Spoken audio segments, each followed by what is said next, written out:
एक और बड़ी बड़ी ही सुंदर बात, बड़ी गहरी बात स्वामी श्री शरणानंद जी महाराज कहते थे निज विवेक का अनादर व्यक्ति करता है, अपने ही जाने हुए का अनादर करता है। मैं आपसे पूछूं, हाथ ऊंचा करके बताओ कि कितने लोग जानते हैं कि भाई कोई धन संपत्ति साथ नहीं जाएगी? हाथ ऊंचा करके बताओ। संसार के सारे संबंध झूठे हैं, निस्सार हैं, कितने लोग जानते हैं?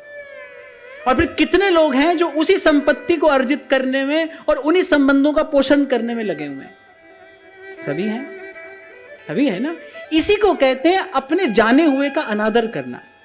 आप सेल्फ रिस्पेक्ट की बात करते हो ना, सेल्फ रिस्पेक्ट का क्या अर्थ है? आत्मसम्मान ना, यही अपनी आत्मा का अनादर है, यही अपने आत्म स्वरूप की अवहेलना है, अवमूल्यन है, अनादर। जो अपने आत्म का सम्मान नहीं कर पा रहा है उसके जीवन में गरिमा, शुभ्रता, पवित्रता, निर्मलता कहां से आएगी? अंग्रेजी में एक शब्द है ग्रेस, अच्छा लगता है मुझे, मैं कई बार कहता भी हूं कि we can not stop ageing but we can age gracefully. Grace माने एक आपके व्यक्तित्व में एक आभा प्रभा, एक गरिमा। गरिमा कहां से आती है? From where grace comes. कहां से आती है गरिमा? गरिमा आती है सम्मान से। आपके जीवन में भी जब आत्म सम्मान होता है, सेल्फ रिस्पेक्ट, तब आपके जीवन में गरिमा उतरती है, आपका जीवन गरिमामय होता है, गरिमापूर्ण। आता है ना, एक संत आता है सभा में, एक संत आया है सभा में, चक्रवर्ती सम्राट भी झट से अपना राजदंड छोड़कर और उठकर खड़ा हो गया है। उसके आने में, उसके व्यक्तित्व में कुछ ऐसी गरिमा है जो उसने अर्जित की है, उसके जीवन में आत्मसम्मान है। और आत्मसम्मान क्या है? जो जाना है उसका आदर करिए। आप जानते हैं ये बात कि ये व्यर्थ है, ये बेकार की बात है। आप ये जानते हैं कि सारे संबंध असार हैं, फिर भी अपने जीवन को आप उसी के भरण पोषण में लगाए हैं। यह है निज विवेक का अनादर। आपने महाराज जी उस दिन जो बात कही ना कि स्वामी जी कहते थे कि किसी भी महापुरुष का जीवन आपका हो सकता है आज अभी, तो वो बात मैंने जब विस्तार से पढ़ी तो यही बात नीचे लिखी थी कि आप अपने विवेक का आदर करिए, आपके जीवन की उच्चता आपको अभी प्राप्त हो जाएगी।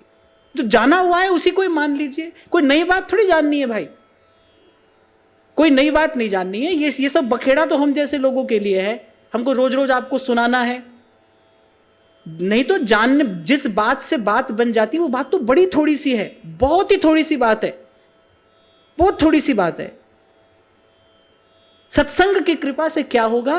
प्रभु के स्वरूप की प्रतीति होगी, प्रभु के स्वरूप स्वभाव से प्रीति होगी, और प्रीति और प्रतीति होते ही जैसे ही वो दीपक जलता है, ये जो संसार का आकर्षण है इसका अंधकार छटने लगता है। यही सीधी सी बात है।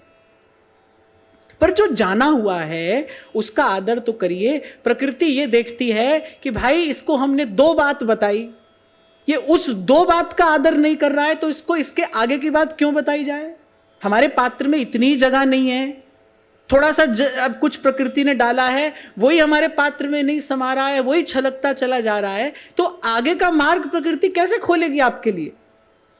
सब कुछ यही है। जिसने ज्ञान पाया है उसके जीवन में यही घटना घटी है, प्रकृति आवरण हटा देती है और वस्तु उसके सामने स्पष्ट हो जाती है। यही विधा है, यही प्रक्रिया है। हमारे सामने पर्दा क्यों है? हमारे सामने पर्दा इसीलिए है कि जो थोड़ी बात हमने जानी है हम तो उसका भी आदर नहीं कर रहे हैं, उसका भी हमारे जीवन में घोर अनादर है। इसको कहते हैं आत्म अनादर, अपना ही अनादर करना, अपने आप को ही डिसरिस्पेक्ट कर रहे हैं आप। और फिर लड़ता झगड़ता है व्यक्ति, सारे संसार से लड़ता है, लाठी डंडा उठाकर लड़ता है कि हमारा अपमान कर दिया, हमारा सम्मान नहीं किया। जो व्यक्ति आत्म सम्मान को उपलब्ध हो गया है उसका अपमान कोई कर ही नहीं सकता। ये बड़ी पते की बात कह रहा हूं मैं आपसे। जो व्यक्ति आत्म सम्मान को उपलब्ध हो गया है उसका अपमान कोई नहीं कर सकता।